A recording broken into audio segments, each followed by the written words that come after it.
Okay, so in this mini lecture, I want us to take the time to go over the documentary Tough Guys that I assigned to you. And hopefully, Tough Guys in combination with Killing Us Softly, that you also watched, gives you a sense of the connection between sexual objectification of women, toxic masculinity, and how that may lead to a normalization of sexualized violence. There are several themes that are explored in Tough Guys, but the main one that I want us to unpack together is the connection that Jackson Katz is making in terms of how we socialize our boys and men, and how that in turn perpetuates this culture of violence against women as well as violence against other men. The very important point that Katz is making is that men are not naturally violent. I think this is an important one because too often we justify violence committed by boys and men as boys will be boys kind of behavior. And Katz is pushing men and fathers to take more responsibility, and beyond men, I think also showing how all of us may be complicit in this, in perpetuating this idea that somehow boys and men are inherently violent. Katz, on the other hand, is emphasizing that violence is taught behavior, right? And these lessons are taught from a very early age, and all the institutions are implicated in this, including parenting, peer group norms, coaches in athletic programs, mass media, churches, right? So, all these different institutions that perpetuate this idea. And that in turn creates a rape culture. So, what is a rape culture? We have a tendency again to think of sexual assault firstly as something that happens very rarely, happens to someone else. And we imagine the perpetrators of sexual assault as these deranged psychopaths who will come out of the swamps to do their dirty business, and we'll have our pepper sprays ready, right? And the reality, unfortunately, is much darker. So we know that sexual assault, as covered in the research, shows that the perpetrators are usually our friends and acquaintances, right? So so-called normal, all-American boys and men are committing assault. Now, in 99% of the cases, the perpetrators are male, which means that do women commit sexual assault? Yes, they do, but statistically speaking, at a much lower rate. The other thing to consider is also that do men become victims of violence? Absolutely. There are men who are victims of sexual assault, and it's important to acknowledge that because we live in a culture of toxic masculinity, where, as we were saying, you prove your manliness, your manhood through violence, right? And in a culture like that, to be victimized by sexual assault is something that is really, really hard for boys and men to come forth with, right? So it's hard for women, but in many ways harder for men to come forward and say, I was sexually assaulted, right? And I have this image here of this Belvedere vodka ad.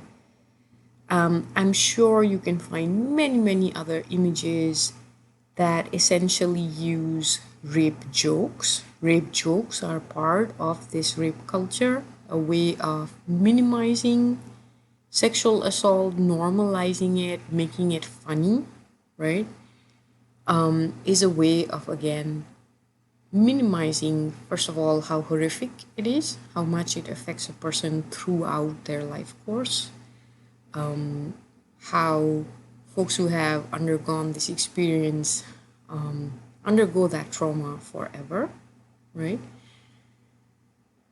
So it minimizes that, but it also normalizes it, right? We all become desensitized towards just how horrific this experience is. And you see this in everything, right? Pornography, for instance, has so many rape myths that it perpetuates. Essentially, the idea that when she's saying no, she actually means yes. That absolutely comes from pornography. And you see this normalized everywhere. It's part of hazing rituals in many fraternities, on college campuses, and you see these other manifestations of the rape culture, right? When we say rape culture, again, it's become a part of our culture, it's normalized, it's manifest in many different institutions.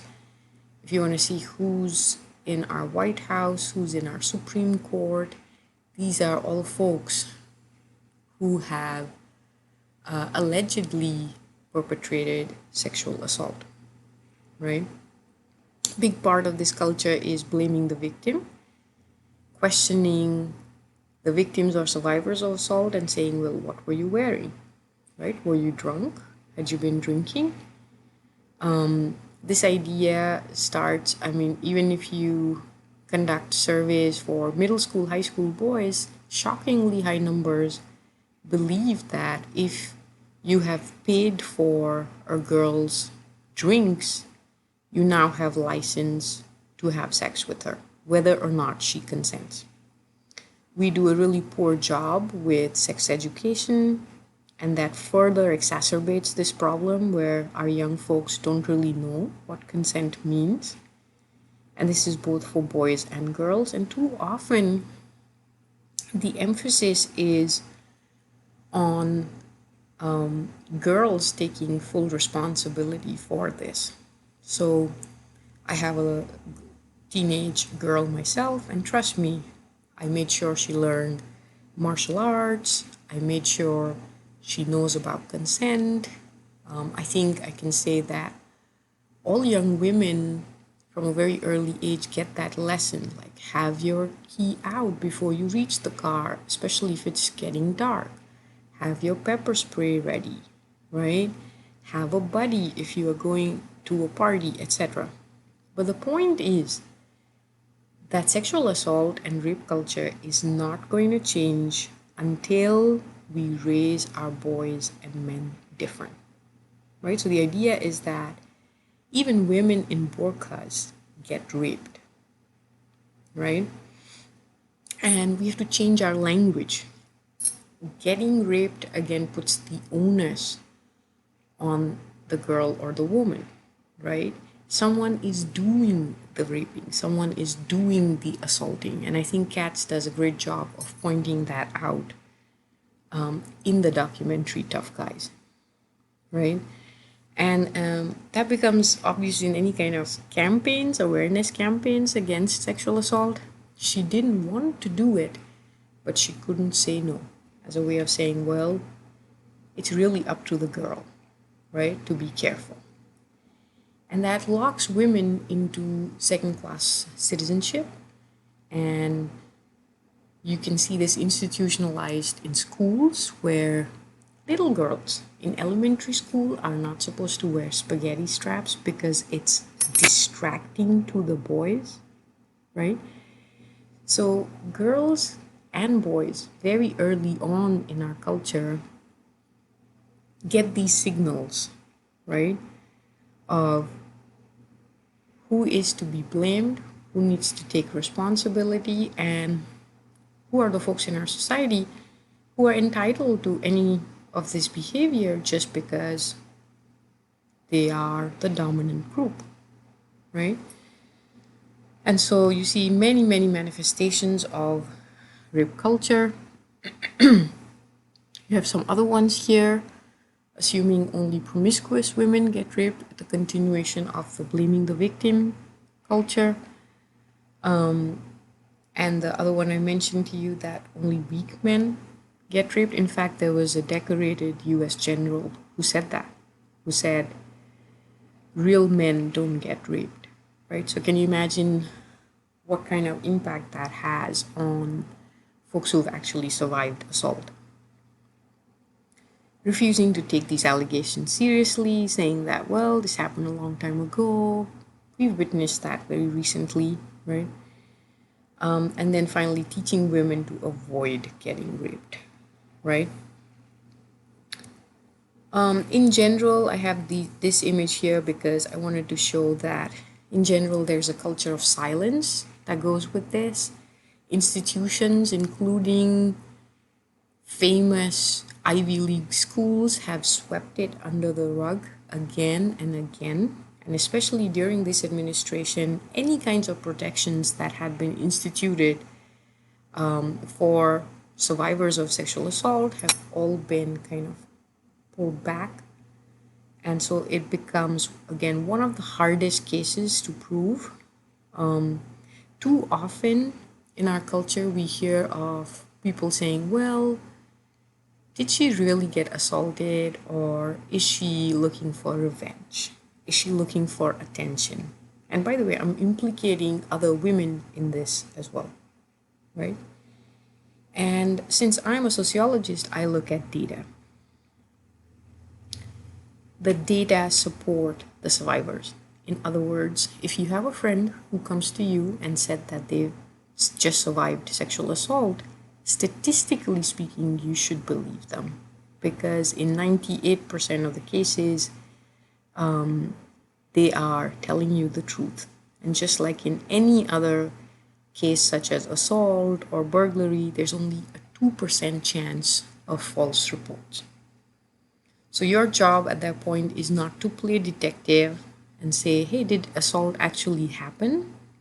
No, your job is to be an ally and to support your friend who has just confided in you, right? And then in this mini lecture, one last theme I wanted to talk about with you is this idea of toxic masculinity, right?